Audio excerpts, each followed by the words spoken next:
I want us to think about your attention this week. Attention, that ability that we have to focus our mind, this is an underappreciated resource among Christians.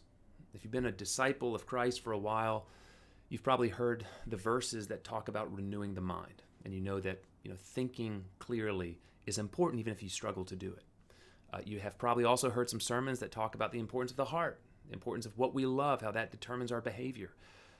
But I tell you what you probably haven't heard enough about, and that is the attention, our ability to focus the mind. And it's a little bit strange that we don't talk more about this in church circles. Because if you think about what are the resources that the largest companies of the world are so zealous to gain access to, one of the critical resources that Facebook, that Google, that Netflix is so desperate to capture is your attention.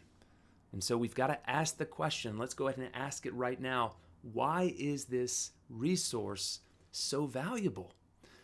And guys, the answer is, at least the answer in part is, that there is a drip feed between what we pay attention to and what we ultimately care about or love. When you think about your attention, let me give you a picture. I want you to imagine, just a mound of dirt, and that this is a big mound of dirt. It's it's a hill. It's almost like a mini mountain.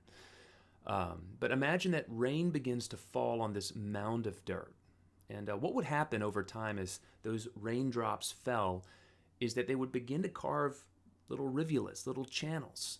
And if rain kept falling on this just gigantic mound of dirt, eventually you would have little streams, little rivulets begin to gather and channel the water. And I want you to think that that's a picture of your heart. And what happens whenever we're paying attention is it's carving out a channel of love. And what eventually happens is what you pay attention to directs what you love and care about. That is the flow of love in your life. And so let's just take a simple example. If you're a guy who loves football, why do you love football so much? Even if you just ask the question, why is it football and not baseball or basketball or some other sport? And the answer is that's the sport that you've paid most attention to. And so guys, this is why paying attention matters so much. Where our attention leads us, love will eventually follow. Now, once we understand this, we can appreciate why stewarding attention is such an important part of cross-training and such an important part of CT12. And a critical part of CT12 is first trying to protect ourselves from wasting our attention, and we do that by following a form of digital minimalism. But equally, what we're trying to do is learn how to strengthen our ability to focus on things that matter. And so we do that by memorizing Scripture.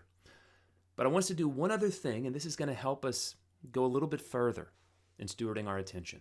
And this is an exercise that is called swapping your prophets. And let me explain what I mean. I know that's a kind of a strange title.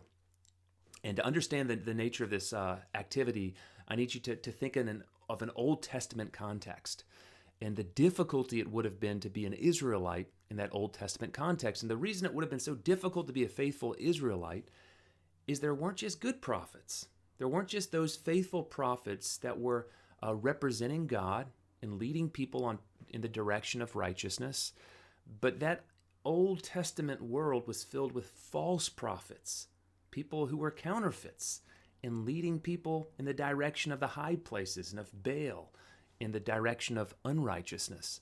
And so one of the questions that you had to ask if you're an Old Testament Israelite is, whose voice am I going to pay attention to?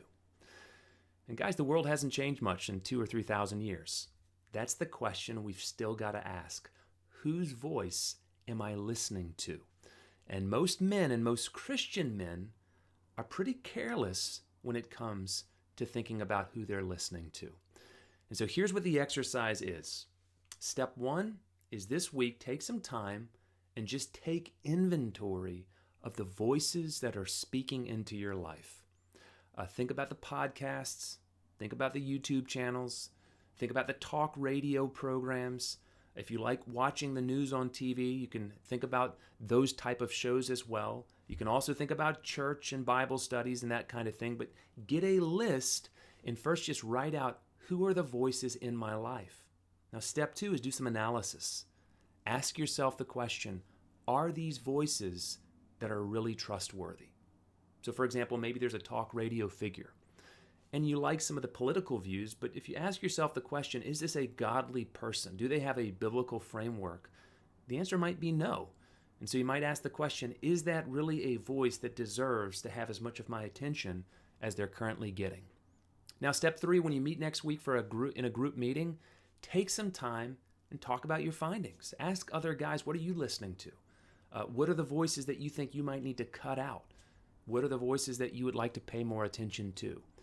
And so what we want is we want to reach a place where we're actually thinking with discernment about who has our ear.